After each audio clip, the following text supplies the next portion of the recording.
Jason, Ellie, of course, the president-elect saying that briefing or suggesting that briefing is delayed because they're trying to make a better case. How is this all ringing out west, Jason?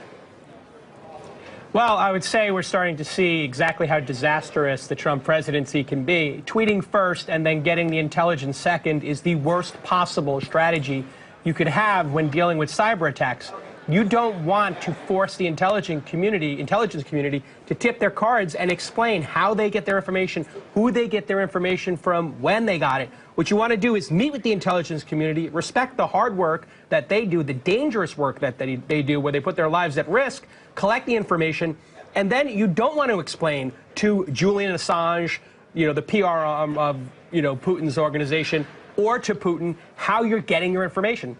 Trump is an absolute unmitigated disaster right now. This is incredibly dangerous when it comes to cybersecurity. You never explain how you catch people. That is like a proprietary secret that you would never want Putin to understand, because then they can close those loopholes. They can close the access we have to their information. It's a disaster. Well, Ellie, the intelligence community is largely viewed as nonpartisan just because of the way that it's structured. But I'm wondering if you're the president-elect and you have gotten results from tweeting before, you tweet and you criticize the congressional restructuring of the ethics organization, and then they dial that back and they completely undo what they had wanted to do. And you want to make sure that you get a straight call from the intelligence community. I mean, is there anything to be said for, before you establish that relationship, setting your expectations? I mean, this is how he's functioned throughout the campaign and obviously as he's setting up for office. But no, I mean, I think this doesn't make any sense. Of course it does in the world in which they're operating, but it's not just the intel communities, it's also third parties that are virtually unanimous. So private security firms and cybersecurity experts across the board are fairly unanimous here. So I don't see much benefit. If you even think about it from a business perspective, politics aside, if you thought about a CEO of an organization, of course, that's how Trump views himself and has been, publicly disparaging your own kind of research and analytics team and saying, essentially, a competitor's is far better. I can't imagine that ever happening. So I don't see the parallel. I don't see how it's hopeful or productive here. Jason, a lot of defenders of the president-elect argue what's wrong with, as Pence said, having an American sincere, healthy skepticism. Others still point to the failures that the CIA has had in the past regarding Iraq and WMD. Do you just look past those things? Yeah, I think what you want to do is you want to back your team in all things.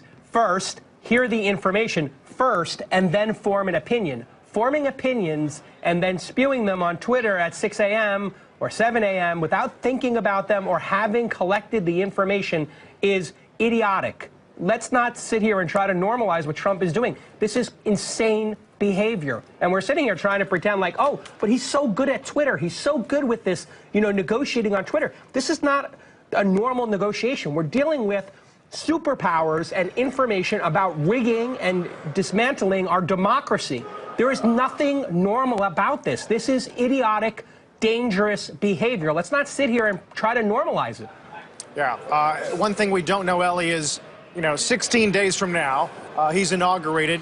Whether or not, and it's been long called for, long suggested, but whether or not the tone of his tweets, the frequency of his tweets changes in any way once you're officially in office. Do you think there's a legitimate expectation that that would happen?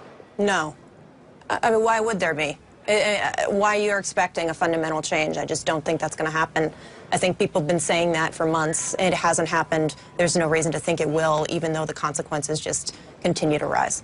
Ellie, Senator Lindsey Graham had said that the president should draw a red line when it comes to foreign policy and tweeting. Do you agree with that? Do you agree that certain topics should just be off limits on Twitter for the sake of the country? I mean, of course. There are certain things that, having 140 characters just does not provide the nuance required for a lot of the, incredibly complicated and important topics that are being, pulled down into sound bites. I mean, there's benefits, sure, in terms of getting the public engaged, in conversation, but this is going above and beyond. And of course there should be, but I don't know how you go about doing that, how you end up actually enforcing it when it doesn't seem like our incoming president is going to care.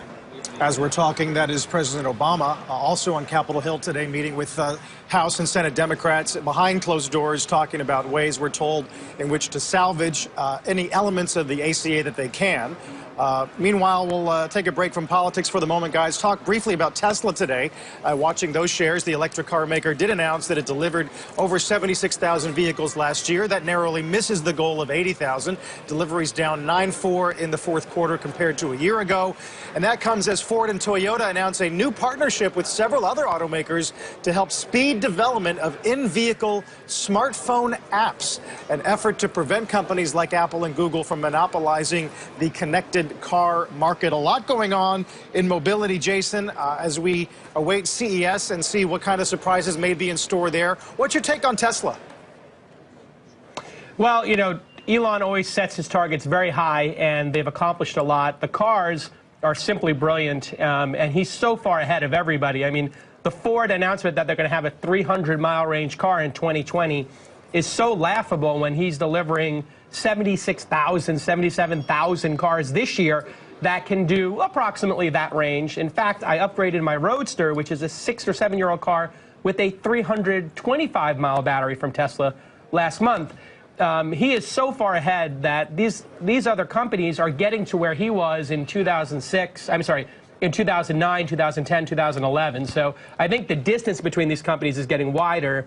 And you know, now that he's playing, you know, the sort of energy game, putting batteries on walls. I mean, people are literally putting batteries on their walls. People are putting the solar tiles on their roof. I mean, he's got an energy company here, and materials are coming in one end of the gigafactory, and product is coming out the other. The factory is extraordinary. So, you know, when you see a bunch of companies that are behind, holding on to each other and saying, hey, if we do this together as a group, it's going to be better. That's like a bunch of drowning people who don't know how to swim grabbing onto each other. They're just going to sink faster. Although Ellie, Ford says it will have a 300-mile range electric SUV by 2020. Granted, that's still a few years off, but that is the same range as the highest range Tesla sedan. So if they can match all of the standards that Tesla has been working so hard as a first mover to get, and arguably these Detroit auto companies have much greater resources behind them. You think Tesla is under siege here? No, I mean, I think they're going toward what Tesla has today in, you know, 4 to 5 years. Tesla will be far beyond that. Generally, I think having more people working on this problem is a good thing, particularly well-resourced companies, given that it is difficult, it is time-consuming, it is capital-intensive. But I think Tesla's far ahead, as Jason mentioned. And I also think that the history of a bunch of large automakers kind of coming up together to you know, kind of deploy technology well is not a particularly strong one in their favor. I think it'll be interesting to see, but I think that, you know, the answer for how we interact with vehicles going forward isn't necessarily apps built on a Ford and Toyota created platform. Interesting. You know, Jason, also, keep in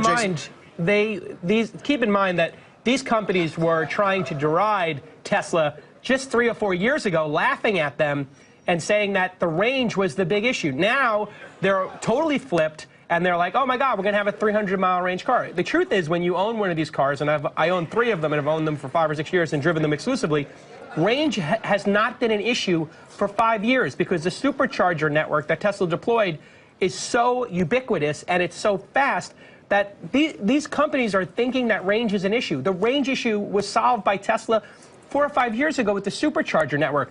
So when you talk about skating to where the puck is going, these guys are skating to the concession stand. They're going in the wrong direction. They don't know what they're doing. They're completely incompetent. Well, certainly being underestimated. It's a morning of incompetence. Yeah, I can tell. Disaster and incompetence. Jason, Ellie, it's good to talk to you guys about a number of topics today. Appreciate it very much.